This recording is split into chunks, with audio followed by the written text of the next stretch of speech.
बिस्मिल्लाहिर्रहमानिर्रहीम। अस्सलाम वालेकुम। हकीकत टीवी साइंस एंड हेल्थ में खुश आमदीद। ईरान ने आज जब से जंग बंदी हुई है पहली मर्तबा अमेरिका का F-35 टारगेट किया है, यानी उन्होंने मारा है। अब की सूरत हाल के अंदर आप अंदाज़ा कर सकते हैं कि हालात चले गए हैं, यानी क्लियरली नज़र आ रहा है। ईरान ने आज ऐलान किया है कि कल रात को अमेरिका ने हमारे सीज़ फायर की वायलेशन की, हमने MQ-9 रिपर ड्रोन मार गिराया।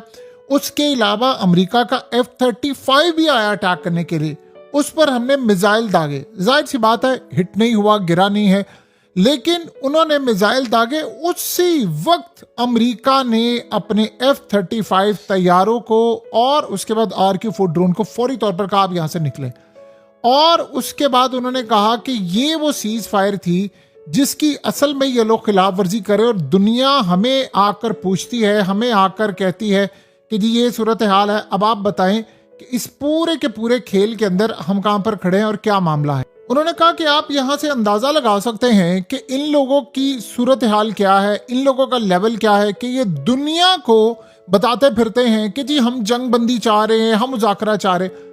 आप सोचें कि F-35 अटैक करने के लिए आया था, वो अटैक कामयाब नहीं हो सका। इन्होंने फौरी तौर पे इंटरसेप्टर मिसाइल मारे। अब वो किस लेवल पर था, क्या वो स्पेस में आया या जहां पर भी था, लेकिन वो एक तो नुकसान नहीं कर सके जिस लेवल का ये चाह रहे थे। ड्रोन भी इनका मार गिराया गया, फिर उसके बाद इनको हिट किया गया और फौरी तौर पर ये लोग यहां से भाग गए। अब आप ये सोचें उसके बाद ईरान क्या करने जा रहा है। वो कह रहे हैं कि अब अमेरिका ने चूंकि सीज फायर तोड़ दी है तो अब हम पूरी तरह तैयार हैं, हम अटैक करने के लिए तैयार हैं। और ये बेसिकली सूरत हाल देखें, इस बात को एडमिट करना पड़ेगा कि ये जो अटैक था वो अमेरिका ने भी ज्यादा बड़ा कोई अटैक नहीं किया था। उसकी रीजन क्या है, वो कोई यानी इस लेवल का नहीं था कि आप जाकर कुछ सही मायनों में कुछ बड़ा टारगेट करें।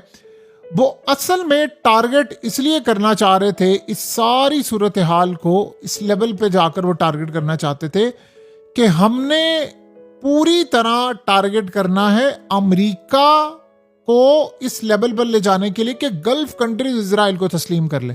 यानी असल में जिसे कहते हैं ना कि आपने कोई बहुत हाई इंटेंसिटी टारगेट नहीं किया।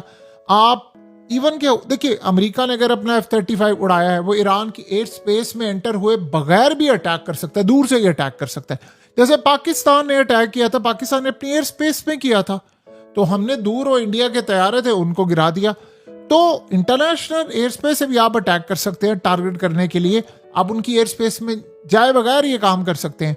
आपने सिर्फ पैगाम ये देना होता है। ये ईरान को पैगाम नहीं था, पैगाम था गल्फ कंट्रीज को और पैगाम था मुस्लिम कंट्रीज को कि भाई आप अगर तस्लीम नहीं करेंगे तो फिर हम जंग कर देंगे, और हमने अगर अटैक कर दिया तो आप पर ही अटैक हो जाएगा। अब यहां पर एक बड़ी अजीबोगरीब सूरत हाल है जो समझने वाली है। देखिए, पहली बात तो ये कि इससे कोई बड़ा ईरान का नुकसान तो हुआ नहीं है, लेकिन अमेरिका का ड्रोन मारा गया। एक चीज यहां पर बड़ी अजीब है, ईरान ने उसी वक्त रिस्पॉन्ड नहीं किया, वरना ईरान पिछले जितने भी हमले होते हैं उसी वक्त अटैक कर देता है। और आप ये गौर करें कि पूरी दुनिया के अंदर इतनी बड़ी कोई न्यूज और ये चीजें भी नहीं बनी, यानी जो होता है एक लड़ाई। ईरान ये समझ रहा था, या हो सकता है कि ईरान को ये इतलात इस सेंस में हो गल्फ कंट्रीज की जानिब से बहुत सारी, कि जी देखें अमेरिका इस पूरे के पूरे खेल में अमेरिका चाह रहा है कि ईरान फौरी तौर पर अटैक कर दे गल्फ कंट्रीज पर। हालांकि अटैक कोई बड़ा नहीं था, तो ईरान ने हो सकता है उसको बॉदर ही ना किया हो। ठीक है, हमने गिरा दिया, हम इनको बता देंगे हम कहाँ तक जा सकते हैं। उनको लगेगा कि जब ये दोबारा हमारे ऑयल फैसिलिटीज़ या किसी चीज़ पर अटैक करेंगे तो हम ये काम करेंगे। देखिए, ऑयल फैसिलिटीज़ पर अटैक होता तो आज तेल की कीमतें 120 तक चली जानी थी, ये बात तय है। तेल की कीमतें $120 बैरल तक क्लियरली चली जानी थी। सो ये आप लोगों के सामने है कि सूरत हाल कहाँ पर जा सकती थी। तो जब तेल की कीमतें $120 बैरल तक चली जाती तो फिर सूरत हाल आप सबके सामने ही है कि क्या हो सकता था।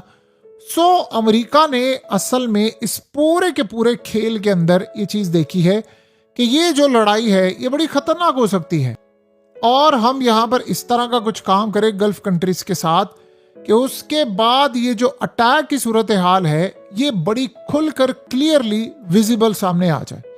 यानी आप ये सोचें कि अटैक इस नौयत का हो कि उसके बाद, यानी अगर यहां पर अटैक होता तो अभी तक हर जगह अटैक शुरू हो जाता, तेल की कीमतें ऊपर चली जाती। तो अब ये नहीं चाह रहा था, उसने सिर्फ ये गल्फ कंट्रीज को पैगाम दिया है जिन्होंने, देखिए सऊदी अरब ने कल इनकार किया, पाकिस्तान ने इनकार किया, कतर ने इनकार किया, सबने इनकार कर दिया। इन्होंने प्लान किया था मलेशिया, इंडोनेशिया, हर किसी को कहना कि भाई आपने ताल्लुकात बहाल करने हैं। अब ये मिसाल के तौर पर सऊदी अरब अगर तस्लीम कर लेता तो आधा वर्ल्ड तो फिर कर ही लेगा ना। तो इस सूरत हाल के अंदर सबसे बड़े ये मामला थे कि उन्होंने टारगेट किया, और अमेरिका के F-35 को अगर आप इंटरसेप्ट करते हैं तो आप ये समझ लें कि इसका मतलब है, देखिए कभी कभार ऐसा होता है कि आपने डिटेक्ट कर लिया और आपने टारगेट किया, वो टारगेट पर हिट नहीं हुआ लेकिन वो भाग गए। तो जब आपने भगा दिया तो ये भी बहुत बड़ी कामयाबी होती है कि आपने डिटेक्ट कर लिया। वो तो टाइम आप देखें ना, अमेरिका के F-35 कभी हिट ही नहीं होते थे या डिटेक्ट ही नहीं होते थे। देखिए दुनिया ने वो टाइम भी देखा हुआ है कि ऐसी सूरत हाल हुआ करती थी। आपको याद होगा कि ऐसे मामला हमने पहले भी देखे हुए। सो अमेरिका को एक बहुत बड़ा झटका तो लगा है, जाहिर सी बात है उनके ड्रोन तबाह हो गए, F-35 को टारगेट किया गया है, अगरचे टारगेट पर नहीं लगा लेकिन टारगेट बहरहाल किया गया है। सो अब ये बात आप ज़हन में रख लें कि अमेरिका के लिए बहुत बड़ी चैलेंजिंग सूरत हाल बनी हुई है, बहुत ज़्यादा। और अमेरिका को ये बात अच्छी तरह आप समझ आ गई है कि अब हमें यहाँ से किसी सूरत भी कोई रास्ता निकलता हुआ नजर नहीं आ रहा। देखिए अब ईरान ने दो चीजें ज़हन में रखिएगा, ईरान अब टारगेट कर सकता है अमेरिका को, ईरान उसकी बेसिस को भी टारगेट कर सकता है। ईरान F-35 किसी ना किसी बेस से तो उड़े हैं, तो जहां से उड़े हैं वहां पर ये टारगेट हो सकता है। आपको याद होगा डोनाल्ड ट्रंप ने एक रहनुमा का मजाक उड़ाया था, उसके बाद सऊदी अरब के अंदर उसका कई मिलियन US$ का KC-135 तबाह। किसने बताया था उसको कि यहाँ पर ये चीज़ें पड़ी हुई हैं? ये अभी बहुत सारी चीज़ें डोनाल्ड ट्रंप को पता है, उसको बहुत कुछ पता है कि मेरे साथ अंदर खाते क्या हो रहा है।